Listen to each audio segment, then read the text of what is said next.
Bom, meus irmãos, boa noite. Sejam todos mais uma vez muito bem-vindos. O pastor Mauro está de férias, né? Como acho que a igreja toda já está sabendo. E a gente tem feito um rodízio nas pregações aqui. Antes de entrar na pregação, eu queria agradecer, né, a todos os músicos, né, realmente. E tem cada vez me impressionado mais o poder da música e o poder didático da música, né? Acho que nem eu vou lembrar o conteúdo do que eu dei uma aula um ano atrás. Mas essa música que a gente ouviu do Natal, talvez todos os fusos horários do mundo saibam cantar, né, nas suas línguas, nos seus dialetos, mas sabem cantar, sabem que é sobre Jesus, sabem sobre o que trata. E as outras duas músicas seguintes, acho que eu escuto a mamãe cantando desde que eu nasci, né? Então é um poder didático realmente espetacular o que passa de mensagem, né, numa música. Vamos orar? Senhor nosso Deus, nosso Pai, obrigado por essa noite. Te peço que o Teu Espírito esteja conosco aqui, Senhor. Nos dá temor, reverência, amor a Ti, amor ao próximo e vontade de acertar e fé na Tua Palavra. Te peço que possa frutificar o estudo que fizermos da Tua Palavra aqui. Obrigado por tudo em nome de Cristo. Amém.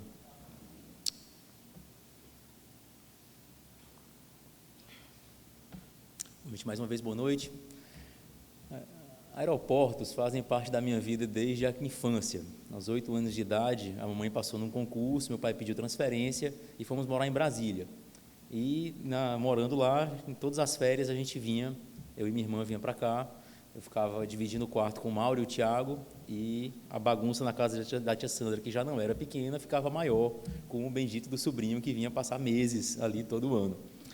E depois voltamos a morar em Fortaleza, né? E já adulto foi a minha vez de voltar a morar em Brasília, também passando num concurso, né? Repetindo aí o ciclo de aeroportos continuou, até aumentar bastante quando eu conheci a Mari, né? E aí tentava vir com frequência em voos um tanto quanto polêmicos muitas vezes. Então começamos a namorar a 2.000 quilômetros de distância e aeroportos também continuaram fazendo parte desse tempo, felizmente estão dando mais um tempo agora. E algo que sempre me chamou a atenção em aeroportos foi a diferença, um contraste que a gente vê, não tanto dos viajantes, mas do que acontece na frente do portão de embarque e do portão de desembarque. É muito diferente. Os viajantes variam muito, né? Às vezes tem um cara apressado, às vezes está muito feliz pela aventura que está indo, às vezes está achando bom voltar, achando ruim voltar, indiferente, né? Mas as pessoas que estão ali na frente do portão, isso foi algo que sempre me chamou a atenção, o contraste. Então, no mesmo prédio, às vezes, dependendo do tamanho, alguns metros de distância, mas são muito diferentes. O portão de desembarque presencia a alegria do reencontro, né? Com faixas, balões, barulho, gente rindo muitas vezes, né? Sorrisos, abraços que tentam acabar com a saudade rápido ali. E é um portão que vê festa. Acho que quase todo dia ele deve ser um portão mais alegre do que o outro. Ele costuma ver mais festa, mais momentos alegres. Já o de embarque, as pessoas que estão ali esperando, que não estão viajando, né, tem poucos sorrisos, tem pouca gente, né, às vezes quase não tem ninguém, mas tem menos gente e geralmente poucos sorrisos, alguma preocupação e uma saudade crescente. Então é um contraste aí bem diferente. E realmente despedidas são desagradáveis, despedidas fazem sofrer, não são alegres. Ninguém fica feliz com a despedida, né, pelo menos alguém que você goste. E um outro ponto interessante que fala sobre despedida, certa vez, crianças ajudam um bocado com ilustração em sala de aula, né, ou pregações. Então, uma vez estava um debate bem interessante com o Andrezinho e o Matheus sobre qual superpoder eles gostariam de ter, certo? Aí vem lá a força do Hulk, velocidade do Sonic, por aí vai, né? E no final de alguns minutos de debate bem interessante, o vencedor foi o teletransporte. Você conseguir aparecer no lugar que você deseja, na hora que você deseja, sem perder de tempo, sem se cansar e nada disso. E acho que ter primos morando do outro lado do oceano contribui para isso, né? Eu concordei com eles. Acho que é um poder bem interessante. Imagina, você acordar, aí conhece Jerusalém, assiste a final da Copa do Mundo de tarde, janta com a sua avó no interior e dorme em casa. Tudo no mesmo dia. Seria realmente bem legal, né? Só que mesmo um poder desse tão atrativo, ele diminuiria muito a despedida temporária, essa de que a pessoa mora em outra cidade, né? O casal de namorados que mora a uma distância que não dá para se ver com tanta frequência. Um poder como esse diminuiria esse tipo de despedida temporária, mas de nada serviria mesmo o melhor dos poderes aí, de acordo com duas autoridades no assunto, né? De 9 e 7 anos, de nada serviriam com despedidas definitivas, né? Com a morte, com a separação definitiva. Aí nem esse teria jeito. Então, velórios são ambientes sofridos, tristes, e devem ser mesmo, né? Ali se encara a morte de frente, sem atalhos, né? Sem meias palavras. Por mais que se creia que quem partiu está no paraíso, quem ficou não está. Quem ficou está no mesmo mundo, vivendo no mesmo lugar, e sem aquela pessoa querida. Então, piorou a situação para quem fica. É bom para quem vai, mas não para quem fica. Então, quem fica permanece numa realidade dura, ainda mais dura do que qualquer que fosse a realidade anterior, ficou mais dura, né? Então, é realmente muito duro e não deve ser minimizado. Então, quem sofre com uma despedida temporária ou definitiva deve ser alvo de nosso consolo, de nosso cuidado, de nossa misericórdia, de nossa atenção, nossa gentileza. E em situações assim, o consolo deve se basear em elementos reais, a fim de não ser uma tolice bem intencionada, que continua sendo tolice, né? Então, como consolar alguém em um momento de despedida, né? Eu queria pensar um pouquinho hoje sobre um exemplo de despedida. Nosso trecho de hoje trata de uma situação assim. O Senhor Jesus vamos encontrar o Senhor Jesus e os discípulos numa quinta-feira à noite, tá? Ali em Jerusalém, a menos de 24 horas da crucificação. À tarde do dia seguinte, Cristo estaria crucificado. E nessa noite foi instituída a ceia do Senhor, que comemoramos hoje pela manhã. Houve a traição de Judas, o abandono dos apóstolos, e Pedro negaria, né, ainda naquela madrugada, até o início da manhã. No começo daquela noite, o Senhor Jesus se despediu dos discípulos, alertou o que iria acontecer, ele já vinha fazendo isso há algum tempo, alertou de forma muito mais detida, muito mais detalhada. Uma parte eles não entenderam ali, mas foram entender depois. E no capítulo do nosso trecho de hoje, vamos estudar um trecho de uns 4 ou 5 versículos, o Senhor apresentou vários pontos de consolo, tá? Não é todo o consolo, não foi isso que a gente vai ver, a gente vai ver um pedaço, mas só para a gente entender o contexto em que vai surgir essa passagem. É um contexto de consolo, né? Na quinta-feira à noite, logo a véspera da crucificação, e alguns pontos de consolo que ele apresentou nesse capítulo, né, onde está nosso trecho. Ele disse que os discípulos devem exercer fé, disse que ele vai preparar lugar e volta para os receber, que ele é o caminho, a verdade e a vida, e aí todo mundo já sabe que está em João 14 agora. Disse que os discípulos farão obras maiores que a dele, pois ele vai para junto do Pai. Disse que ele atenderá a pedidos de oração feitos em seu nome, que o Espírito Santo estará com os discípulos, que ele voltará, que os discípulos viverão e que ele deixa a sua paz. Então, tudo isso ele apresentou em um capítulo e no seguinte apresentou outros pontos ainda. Eu quero hoje pensar com vocês sobre alguns desses fatos, né, que Cristo falou no capítulo 14, vamos ver apenas um pequeno trecho dele e tentar aprofundar mais nesse pequeno trecho. O que ele apresentou nesse ponto, além de tudo mais, nesse capítulo, nos seguintes, nos outros evangelhos, tá? E no que ele falou e nem registrado foi, para consolar e encorajar os discípulos nessa despedida muito dura que os discípulos enfrentariam, e o próprio Cristo. Então, vamos a João 14, 16 a 20.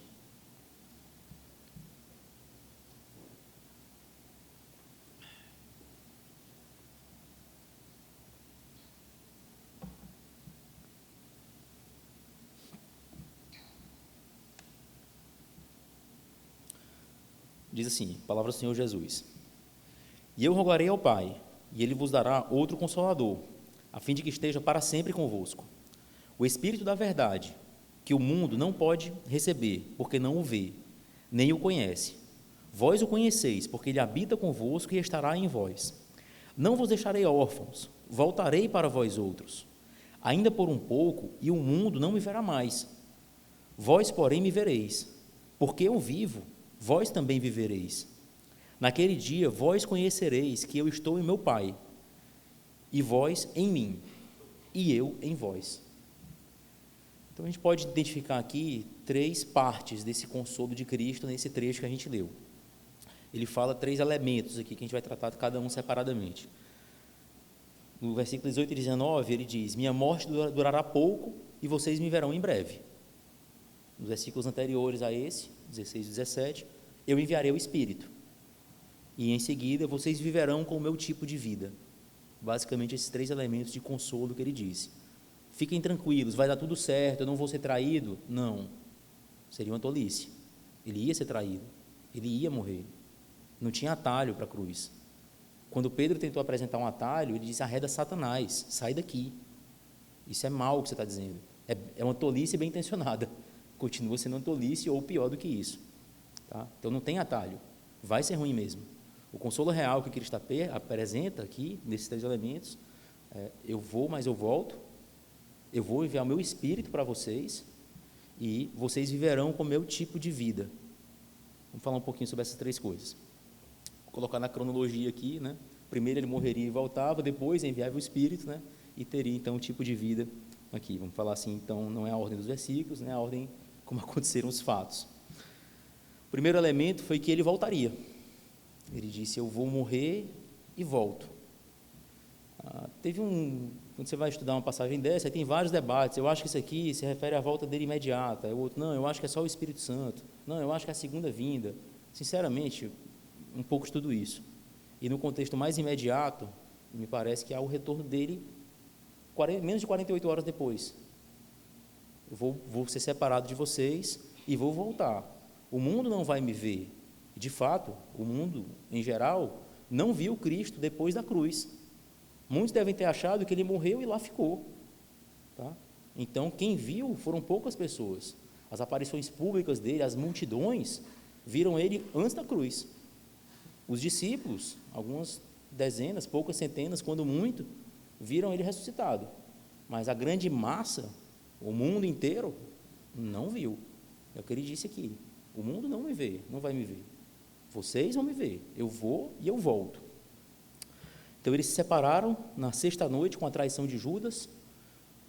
Judas saiu, né, já mostrou o que era de fato, caiu a máscara aí. E os outros fugiram ali. Pedro ainda ficou, mas acovardado, negando tudo. E no domingo de manhã, o Senhor ressuscitou. Né? Eram 3 dias na contagem dos judeus. Se fosse na nossa, seria 2 dias. Ele morreu sexta e ressuscitou domingo. Então, foi menos de 48 horas. A separação imediata ali durou menos de 48 horas. Uma sexta, final da tarde, para um domingo de manhã.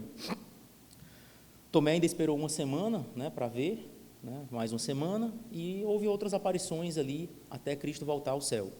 Mas a separação imediata durou menos de 48 horas para grande parte dos discípulos. Então, o autor da vida, ele foi morto por uma decisão romana e pressão dos religiosos judaicos da época, e ele ressuscitou, porque não era possível que o autor da vida fosse retido pela morte, como o apóstolo Pedro falou lá em Atos 2. O autor da vida prevalece sobre a morte. Ele seria morto, não ia ter atalho, não era faz de conta, não era um desmaio, não era algo parecido com morte. Ele ia morrer mesmo, de verdade, valendo, mas ele ia prevalecer sobre a morte. Essa era a notícia aqui, bem encapsulada aqui. Ele volta, eu vou morrer de fato. Não é brincadeirinha aqui, pelo contrário, mas eu vou voltar. O autor da vida vai vencer a morte e vai voltar 2 dias depois, na nossa contagem. Então, a morte e a ressurreição do Senhor permitem que o castigo passe por sobre o pecador que merece a pena pelos próprios pecados, como todo ser humano, tá? Desde Adão. Então, por isso, por causa do substituto, por causa da ida dele e do retorno dele, do que ele está falando aqui, aí prevalece sobre a morte e livra quem crer nele do castigo, como na festa da Páscoa judaica, que o castigo passa por cima de quem tem o sangue do cordeiro fisicamente, visivelmente colocado na porta dos judeus. E isso era um símbolo do que Cristo fez aqui. O sacrifício do inocente recebe o castigo de quem merecia, de quem iria receber o castigo pessoal. E o castigo, então, passa por cima por ter sido desviado para o substituto. A pena é paga pelo substituto, vida por vida, morte por morte, como Cristo fez aqui. Ele ia, mas não ia ficar lá. Ele é o autor da vida. Ele não está sujeito à morte. A morte não vai dominar sobre ele, é o contrário. Então, a morte, e um elemento importante aqui, a morte e a ressurreição de Cristo foram diferentes de todas as outras que já houve até hoje. Houve ressurreições, o próprio Cristo ressuscitou algumas pessoas, Elias e tantos outros, mas essas pessoas voltavam no mesmo corpo de antes e todas morreram de novo. Quem ressuscitou antes de Cristo e depois de Cristo, se é que alguém ressuscitou depois de Cristo, morreu de novo. A ressurreição de Cristo é absolutamente diferente de todas as outras. Ele é o único ser humano, é o único indivíduo, o único ser vivo que ressuscitou e nunca mais morreu. Então, ele ressuscitou como o primeiro ser humano do novo reino que Deus está preparando. Ele é as primícias, como fala em outra passagem. Ele é o primeiro fruto da colheita que Deus está preparando, da grande colheita que Deus está preparando. Ele inaugurou algo novo, a nova criação aqui. Filipenses 2, 8 e 9 diz o seguinte, se quiser eu posso ir só aqui, diz assim: assim mesmo se humilhou, tornando-se obediente até a morte e morte de cruz, pelo que também Deus o exaltou sobremaneira, e lhe deu o nome que está acima de todo nome. Com a morte e ressurreição, Cristo foi elevado a um patamar que ele próprio não tinha antes. Ele era o Salvador do mundo prometido, agora ele era o Salvador humano efetivo, agora ele venceu a morte. Antes ele seria o autor da vida que venceria a morte, agora mudou o verbo, agora no passado, agora ele venceu a morte. E 1 Coríntios 15, 20, diz: mas de fato Cristo ressuscitou dentre os mortos, sendo ele as primícias dos que dormem. Vivemos numa cidade, não somos sociedade agrária, para o judeu da época isso é a coisa mais óbvia. Primícia é o primeiro fruto, a primeira safra, o começo da safra, a ideia vai ser mais ou menos essa. Então, ele é o primeiro fruto de uma nova safra, tá? Ele é o primeiro que ressuscitou para nunca mais morrer. O autor John Stott, falando sobre Romanos 6, também fala sobre a ressurreição de Cristo, diz o seguinte: Cristo ressuscitou para um novo plano de existência. Liberto da tirania da morte, ele ultrapassou para sempre os limites da sua jurisdição. É como o juiz que deixa de ter autoridade para julgar um caso. O que ele fala dali em diante vale igual a qualquer pessoa, não tem mais autoridade que tinha antes. Então a morte deixou de ter autoridade sobre Jesus. Morte, o que você pode fazer? Me matar? Pois me mate. Esgote aí sua jurisdição, esgote seu poder. É pouco, eu vou prevalecer sobre você. Então a morte não tem mais poder sobre Cristo. Cristo pagou o preço da condenação e ressuscitou no novo estado. Agora ele era o Salvador dos seres humanos que viverão eternamente, sendo ele próprio o primeiro da fila, o primeiro desse grupo, dessa nova humanidade.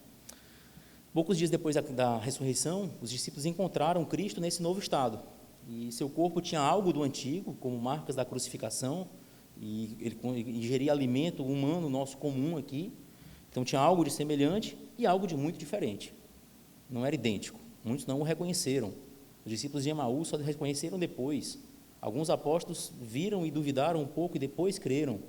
Então, era algo com algo de semelhança e com algo de diferença. Tá? E muitos não reconheceram imediatamente, e havia a capacidade de aparecer e desaparecer. Então, vejo o teletransporte aí de novo. Ao que parece, era um tipo de corpo próprio da ressurreição, das primícias. É um novo fruto. É o primeiro fruto novo, com um corpo que tem algo de continuidade e algo de descontinuidade, como Deus gosta de fazer muitas vezes. Adequado para viver na terra restaurada, adequado para estar na presença de Deus, adequado para o ambiente celestial, adequado para essa terra, adequado possivelmente para um novo céu e para a nova terra, para viver ao mesmo tempo no ambiente terreno e celestial. Essa primeira etapa, então, do consolo de Cristo foi cumprida poucos dias depois. 2 na nossa contagem, 3 na contagem judaica da época, e acho que até hoje também é assim. Ele voltou da morte, ressuscitou num estado com algo semelhante e algo diferente, em essência diferente do anterior, e lhes mostrou que suas promessas de vida eterna eram reais. Ele não era alguém que foi pego de surpresa, ele não era alguém que não tinha poder, ele era alguém que tinha muito poder. Ele mostrou muito poder ali. Ele mostrou, ele mostrou que era uma ressurreição diferente de todas as outras, de uma natureza diferente de todas que já aconteceram de lá para cá, para trás e para frente. Sua obra ia muito além do governo romano, muito além do próprio Israel, e produziria impacto no mundo inteiro e além. Tá? Então, o filho do carpinteiro falou a verdade, quando disse que era Deus, homem, aqui na terra. Eles não tinham crido em vão, estava tudo verificado, estava tudo válido, eles poderiam ir em frente no que vinham crendo nos últimos anos. O reencontro aconteceu, como Cristo disse que aconteceria, e aconteceu de uma forma muito diferente de todas. Não foi uma simples ressurreição, foi uma ressurreição, um corpo diferente, num estado diferente, o primeiro de uma nova linhagem, por sei lá, ou coisa do tipo. Ok? O segundo ponto que Cristo falou foi que ele enviaria o Espírito Santo, nos versículos 16 e 17. Diz assim, só lembrando, E eu rogarei ao Pai, e Ele vos dará outro Consolador, o primeiro, óbvio, sendo Ele próprio Cristo, a fim de que esteja para sempre convosco. O Espírito da verdade, que o mundo não pode receber, porque não o vê, nem o conhece. Vós o conheceis, porque Ele habita convosco e estará em vós. Ele ia morrer, ia voltar, mas a história não terminaria aí. Ia ter uma nova separação depois. Então, ele ia ter uma separação temporária ali de alguns dias, que ele ia ficar menos de 48 horas afastado, né, de parte dos discípulos, de Tomé mais do que isso, com alguns encontros durante cerca de 40 dias, mais ou menos. Mas depois tinha uma outra separação. Ele ia voltar ao céu. Haveria uma separação física definitiva dos discípulos. Eles não estariam mais almoçando com Jesus Cristo nem um dia da vida deles depois que Cristo voltasse aos céus. E aí, eles ficariam sós? Não, ele ia mandar o Espírito Santo. Nessa nova etapa de separação, ela seria muito menos sofrida que a primeira. Na primeira, certamente, havia dúvidas de se eles tinham crido em vão. Gente, espera aí, será que a gente não se empolgou com essa história? O filho do carpinteiro dizendo que é Deus, está o sinédrio aí todinho dizendo que isso é blasfêmia, que não pode, que não é Deus. Será que a gente não errou na mão, não cremos em vão?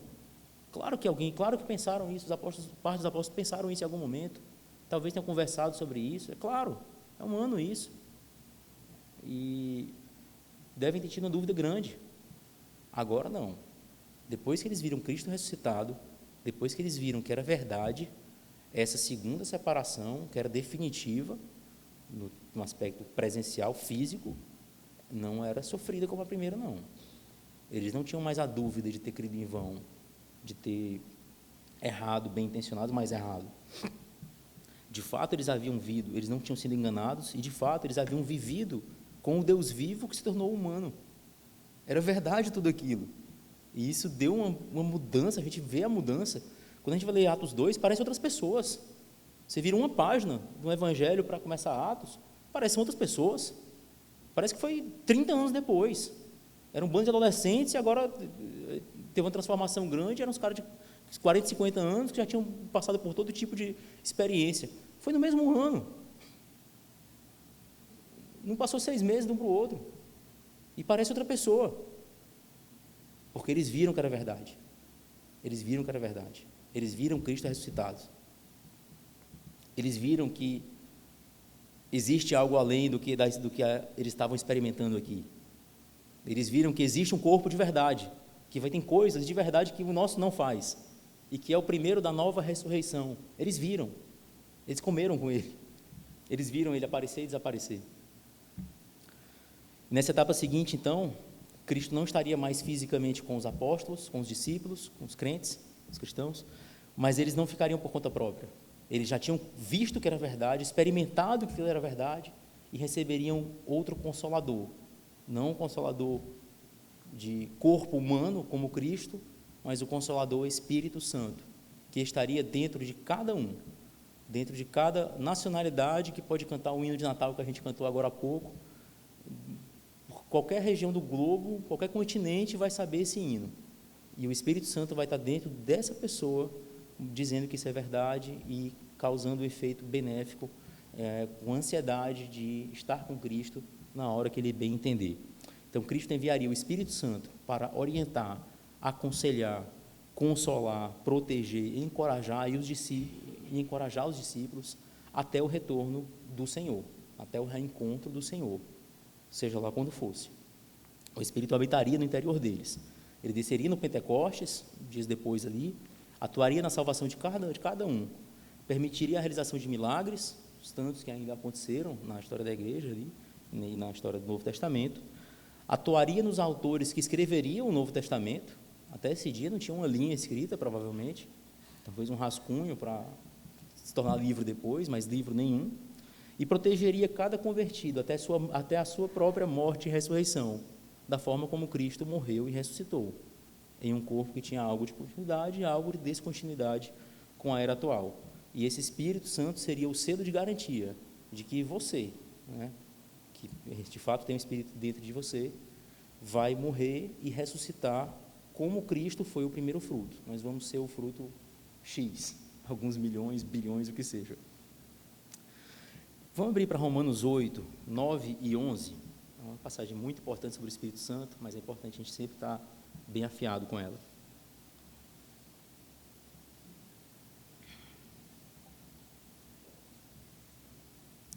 O Espírito Santo é a garantia que qualquer crente tem ao enfrentar a morte. Diz assim, Romanos 8, 9, o 10 fala um outro assunto, um assunto paralelo. Vamos ler o 9 e o 11. Diz assim: Vós, porém, não estáis na carne, mas no Espírito, se de fato o Espírito de Deus habita em vós. E se alguém não tem o Espírito de Cristo, esse tal não é dele. Então veja a importância do que Cristo disse que ia fazer. Ele ia mandar o Espírito Santo para habitar no discípulo. E Paulo diz, isso é o DNA. Se você não tem, você não é humano. Você pode ser uma planta, mas não é humano. Se você não tem o Espírito Santo, você não tem DNA de nova criação. E o 11 diz o seguinte: se habita em vós o Espírito daquele que ressuscitou a Jesus dentre os mortos, esse mesmo que ressuscitou a Cristo dentre os mortos, vivificará também o vosso corpo mortal, por meio do seu Espírito que em vós habita. O que vai lhe fazer ressuscitar é ter o Espírito Santo dentro de você. É isso. É o fator decisivo que comprova que alguém é um convertido de verdade. Que alguém vai passar pelo processo que Cristo passou, de morrer, ressuscitar e não morreu mais, entrando na nova criação que Deus tem feito, um novo céu e na nova terra. O passaporte que vai permitir entrar na imigração desse novo reino é ter o Espírito Santo. Se você não tem, mas eu quero, eu preciso, um abraço. Aqui não vai. É o fator decisivo para entrar na eternidade com Cristo. É o Espírito Santo dentro. Ele atua no processo de conversão e habita no interior de cada convertido, de cada pecador arrependido que alcançará a vida eterna. É o Espírito Santo. Um checklist, sim ou não.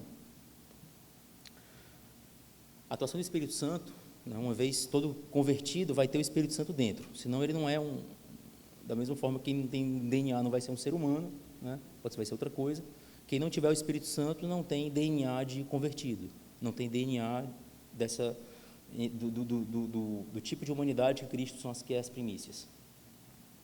Mas o Espírito Santo vai atuar de forma diferente em cada ser humano. Da mesma forma que as pessoas têm forças diferentes, habilidades diferentes, né? Se eu fosse tocar o violino como a Elisa toca, acho que eu quebraria ele com 5 minutos. Então o Espírito Santo também atua de forma diferente, com intensidades diferentes em cada um. Os crentes não vão ser todos iguais com o Espírito Santo. A atuação do Espírito Santo permite que um convertido experimente rios de água viva em seu interior. E se o Espírito não atuar, esse rio vai ser um seco, um riachinho de centímetros, ou um rio Amazonas.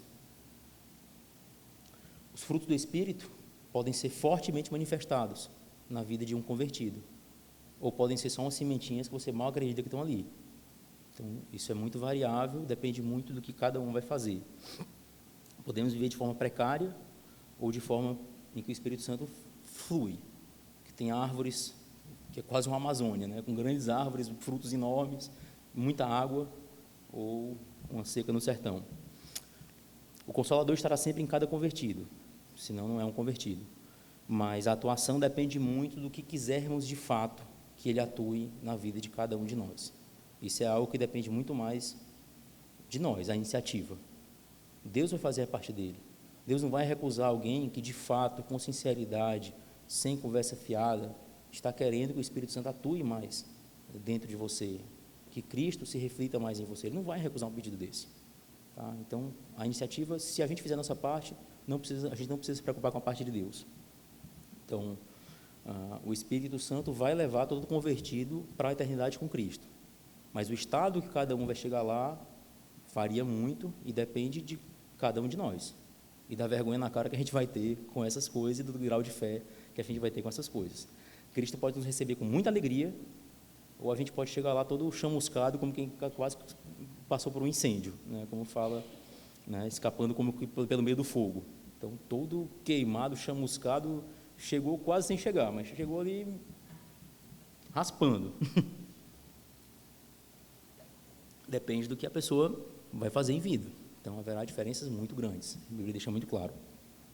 Mas seja como for, a presença do Espírito Santo dentro de alguém, tá, garante que essa pessoa irá para a eternidade com Cristo. Vai morrer e vai ressuscitar como Cristo ressuscitou, em um novo estado, né, diferente do nosso atual. E o novo Consolador acompanhará cada convertido até o último de seus dias, e além disso, né, nenhum discípulo vai ficar só. Cristo sai, mas nenhum discípulo vai ficar só. E o terceiro elemento de consolo do Senhor em nosso trecho, né, é que os discípulos experimentariam um tipo de vida de natureza semelhante à dele. É bem forte isso. Eu pensei em fazer a pregação só sobre isso.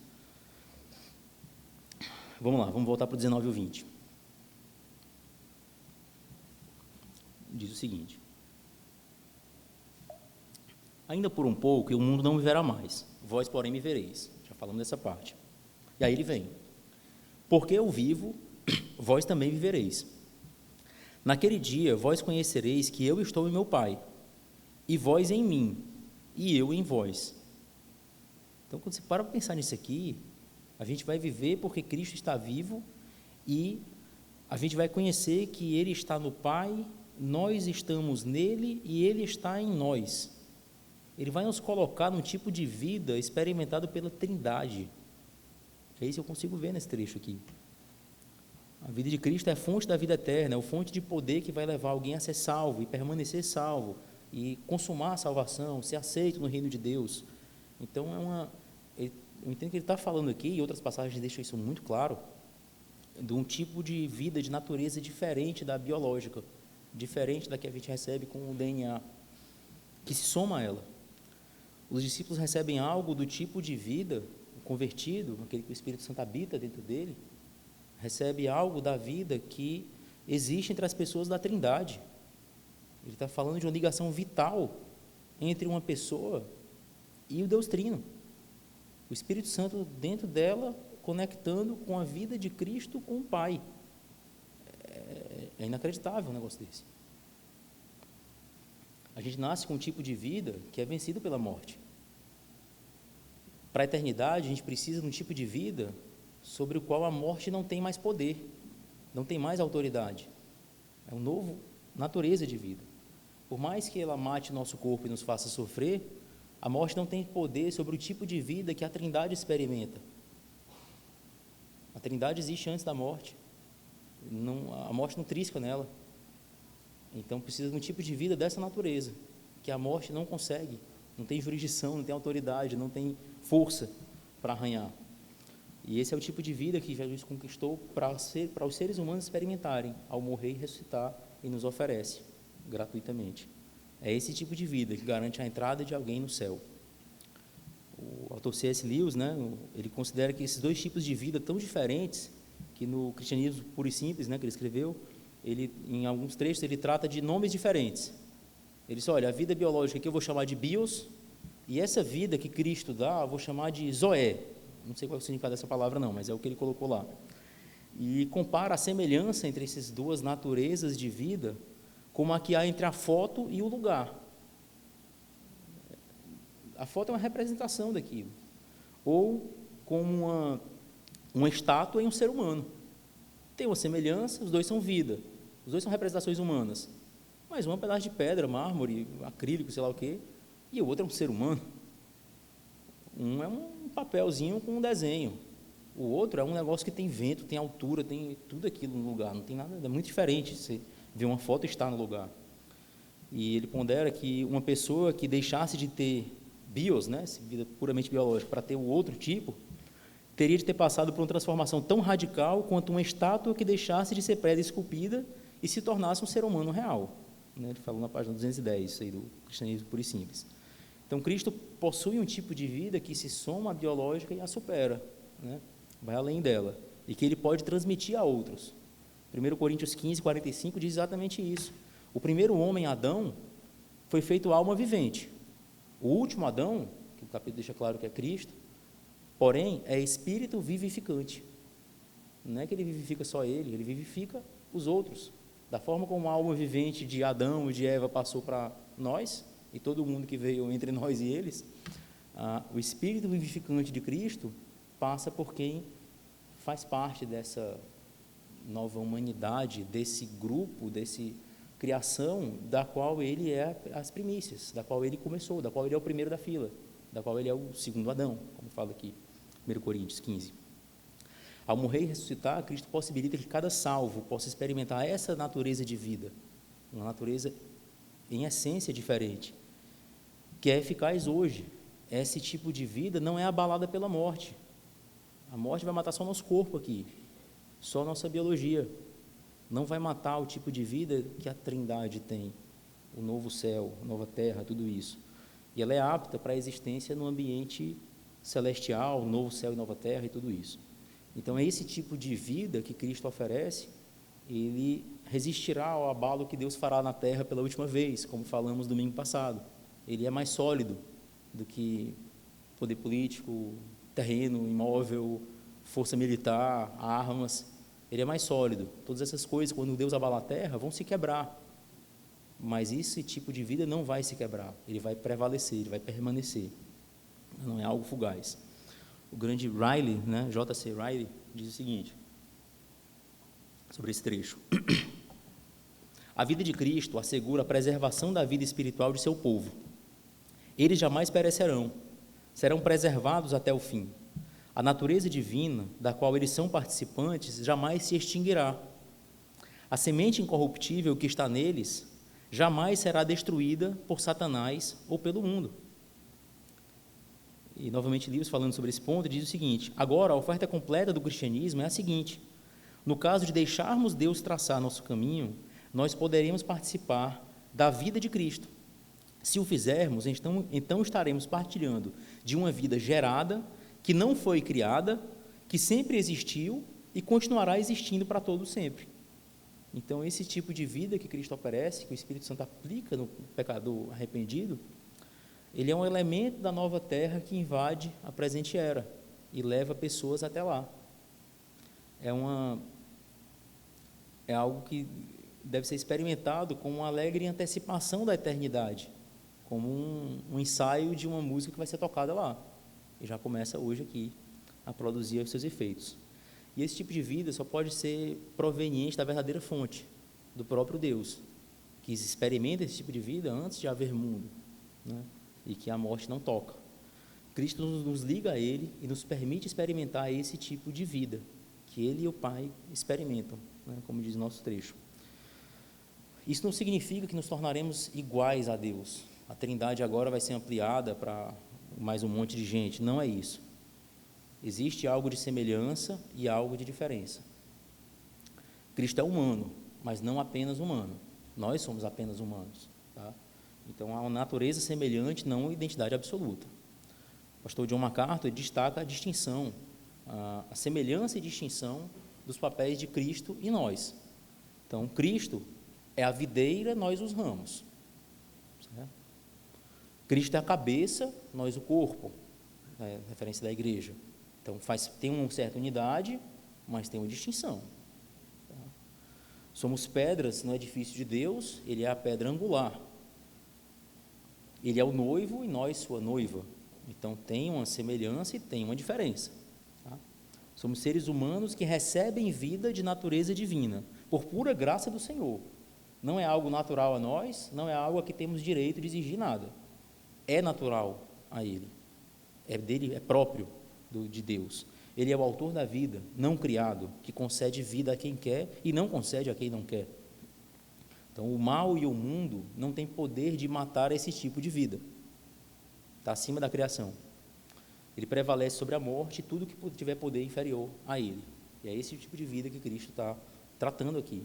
Porque eu vivo, vós também vivereis. Como eu estou em vocês, vocês estarão em mim. Como eu estou no Pai, nós estaremos todos nesse tipo de vida aqui. Mais uma vez, Riley, né, se você ainda não leu as meditações dele nos evangelhos, leia, é excelente, tá? Tem Mateus, Marcos, Lucas e João. Diz o seguinte: a vida de Cristo assegura a vida ressurreta de seu povo. Se a cabeça ressurgiu dentre os mortos, com certeza os membros também ressuscitarão. O mundo não compreende o segredo do vigor que o crente desfruta no presente e de sua esperança nas coisas por vir. E qual é esse segredo? A união invisível com o Salvador invisível que está nos céus. Todo filho de Deus está invisivelmente ligado ao trono de Cristo, a rocha dos séculos. Se aquele trono pudesse ser abalado, somente então poderíamos ficar desesperados. Cristo vive, nós também viveremos. Nada há de mais sólido sobre a terra do que o tipo de vida que Cristo concede a um pecador convertido. Todas as armas do mundo, todas as forças do universo, todos os poderes do espaço, das galáxias, cometas, o que seja, não podem destruir esse tipo de vida. Ele está acima da criação, né? É o tipo de vida que permanecerá quando a morte chegar e quando o Senhor abalar a terra, como falamos domingo passado. Então, a garantia de manutenção da vida eterna é, no final das contas, o próprio Deus. Ela só seria abalada se o próprio Deus fosse abalado, como o Riley muito bem falou aqui. E não uma garantia maior, não dá para ter uma garantia maior do que essa.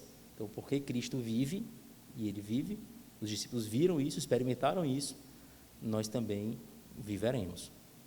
Então, que a gente possa aguardar com alegre antecipação o dia em que o Senhor nos receberá pessoalmente, nas moradas que Ele tem preparado, desde aquela época. Imagina o capricho que Ele tem feito, né? E enquanto aguarda a chegada do último eleito, tá? Então, eu entendo pessoas que querem que Cristo volte logo com uma certa ansiedade. A Bíblia dá respaldo a isso, mas eu entendo que Cristo está pacientemente esperando o último eleito entrar. Se Ele tivesse voltado na época de Calvino, a gente não ia para o céu. Então, ainda bem que Ele não atendeu nenhuma oração de Calvino nesse sentido, né? Então, Ele está esperando o último chegar, né? O último chegar. E que a gente possa aguardar isso com alegre antecipação, e lá cearemos pessoalmente com o Senhor. A ceia tem esse aspecto. Ele disse que ia voltar, voltou. Ele disse que mandaria o Espírito Santo, mandou. Ele disse que cada um ia ressuscitar, estamos esperando. E Ele disse que quando a gente ressuscitar, a gente vai cear com Ele. Acho que vai ser uma ceia, não sei como é que vai ser. Eu sei que vai ser bastante bonito. Imagina uma ceia para milhões de pessoas, bilhões, sei lá quantos, que Cristo tem preparado, né? Talvez seja a diferença do berço que Ele nasceu para como Ele vai vir para a segunda vinda. Então, como vai ser essa ceia? Acho que não vai ser com o nosso pãozinho aqui, nosso cálice de hoje, não. Acho que vai ser algo bem mais elaborado. Então, que a gente possa viver hoje, né, de maneira coerente com esse estado elevado, com forte atuação do Espírito Santo, devoção ao Senhor, né, de modo que a gente possa ouvir no futuro de Cristo: servo bom e fiel, entra no gozo do teu Senhor. Como tantas vezes Ele incentivou os seus discípulos a desejarem isso, né, a se esforçarem por isso, a quererem isso de verdade.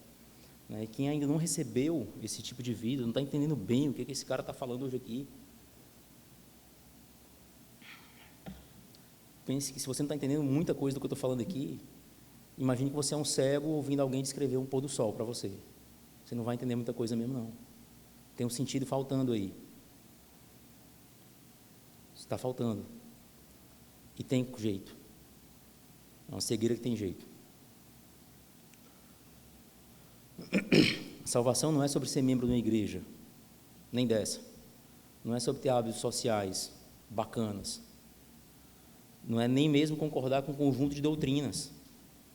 Você pode assinar uma declaração de fé e ir para o inferno, se não tiver o Espírito Santo dentro de você, se não tiver essa vida de uma natureza diferente dentro de você. Se estiver no seu pai e não estiver em você, você não vai. Se estiver no seu filho e não estiver em você, você não vai. A salvação é sobre uma ligação vital entre um indivíduo e Deus. Tá? É o que vai lhe permitir se apresentar sozinho diante de Deus. Sem sua igreja, quando cada um se apresentar sozinho diante de Deus, é sozinho, sozinho. É sem sua igreja, é sem sua família, é sem seu corpo. Não dá nem para imaginar como é isso. E se o Espírito Santo estiver lá, você será recebido. Se não tiver, você não será recebido. E eu não serei recebido se não tiver isso. Então, o tipo de vida que a gente tem falado aqui é o que assegura que alguém vai poder entrar na presença de Deus e não ser destruído, e não ser rejeitado, poder viver naquele ambiente. A oferta desse tipo de vida é valiosa e está disponível, mas não para sempre. Então, por favor, não brinque com isso. Isso é o que o ser humano realmente precisa. Isso é o que tem de essencial. Se Deus quisesse transformar todo mundo em bilionário, Ele fazia, mas Ele não está afim de tamanha tolice. Ele está afim de resolver o problema de verdade das pessoas. Isso é o que as pessoas precisam. Quando a terra for abalada, isso vai resistir. Quando você morrer, isso vai resistir. O resto é maquiagem. Então Deus oferece uma solução definitiva, vida eterna com Ele. Isso está aberto, por enquanto. Então que cada um possa reconhecer a sua incapacidade diante de Deus, sua falta de méritos diante de Deus, a sua enrascada em que você está, e que o castigo está apontado para você. E que se não tiver um substituto, vai lhe atingir e você não vai sobrar nada. E tem um substituto. Então você tem que pedir para o castigo, para a sua justa pena, ir para o substituto e não para você. E felizmente o substituto pode pagar essa conta, pode cumprir essa pena e permanecer vivo, porque o tipo de vida dele é maior do que tudo isso. Então, se Deus atender seu clamor por salvação, você experimentará um tipo de vida diferente da que você tinha. O Espírito Santo vai habitar dentro de você e você vai entender esse que é esse pôr do sol que a gente tem falado aqui. Então, será como uma estátua que passa a experimentar o calor de um abraço, né, na ilustração de Lewis. O Senhor Jesus permaneceu morto pouco tempo, voltou aos discípulos como o primeiro da ressurreição definitiva. Envia o Espírito Santo, como disse que enviaria, e concede o tipo de vida apto à eternidade, né, e que resiste à morte, ao mal e tudo mais. Então, por favor, se você não está entendendo bem o que é isso, ou se está meio na dúvida, não rejeite um presente tão grande desse. Além de uma tremenda falta de educação, né, é algo bem arriscado para se fazer com o seu destino eterno, com o que tem de mais importante que você pode fazer. Então, não há nada mais tolo que rejeitar o Deus Todo-Poderoso, que tudo sabe, em todo local Ele está, tudo conhece, rejeitar esse Deus como se pudesse fugir dele. A gente tem um avestruz como símbolo de tolice, né, que tenta fugir do problema botando a cabeça num buraco, e quem faz isso é pior do que um avestruz. Tentar fazer de conta que não vai morrer ou que não tem algo, tomar alguma cautela para o que vai acontecer depois, é pior que o avestruz muito. Então vamos olhar de frente para a finitude da vida, para a advertência que Cristo e toda a Bíblia deixa para o estado humano e para os alertas que a própria consciência de cada pessoa dá, pelo menos até certo ponto, né? Depois acho que ela cansa e se cala, mas as pessoas têm noção do bem e do mal e têm noção de que tem algo além. A porcentagem de ateus no mundo é um trisco. E normalmente são gente que não mora na natureza. Você não vê uma pessoa que mora no meio da natureza sendo ateu, é muito difícil. É coisa de rato de biblioteca que faz tempo que não toma um banho de mar e não vê um sol. Então, vamos buscar e todo mundo sabe que não é bom como deveria, tem um certo medo instintivo da morte e uma noção de que existe algo além. Então, que cada um busque um tipo de vida que vai lhe proteger nessa travessia, que vai lhe permitir chegar do outro lado e ser recebido pelo Senhor Jesus Cristo. Ele oferece o tipo de vida que Ele tem, que a morte não mata, não ataca. Então vamos buscar nos proteger com o que há de mais poderoso, né? Uma vida de natureza semelhante à do próprio Deus, que Ele oferece para a gente, mais uma vez, por enquanto. Esse tipo de vida está disponível por quem venceu oferecida, essa oferta está de pé por quem venceu a morte e ressuscitou, sendo o primeiro desse novo grupo, dessa nova fila de pessoas aí. Então, por favor, vamos aceitar enquanto é tempo. Quem ainda não aceitou, aceite isso, para você poder morrer, ressuscitar e nunca mais morrer, com um tipo de vida diferente da que você tinha antes. Então, graças a Deus por ter feito tanto, Ele ter feito tanto, para resgatar pecadores arrependidos que entendem a enrascada em que estão e clamam por perdão, por salvação, que o castigo seja aplicado sobre o substituto inocente. E Ele redime, então, a humanidade e eleva a um patamar superior ao do início da criação, dando mais do que só a vida biológica, né, dando um tipo de vida semelhante a dele, como a que ele tem, como a que a Trindade tem. Então, que o Senhor nos abençoe, de fato, nisso, nos guarde, né, que a vida dele resplandeça sobre nós, né, como a bênção sacerdotal sempre costuma dizer, e que a gente possa viver, de fato, na presença do Senhor, do Deus Trino, né, sem que sua luz nos consuma, porque teremos um tipo de vida apto a viver nesse ambiente, em plena comunhão com o Pai, o Filho e o Espírito Santo, né, e uns com os outros.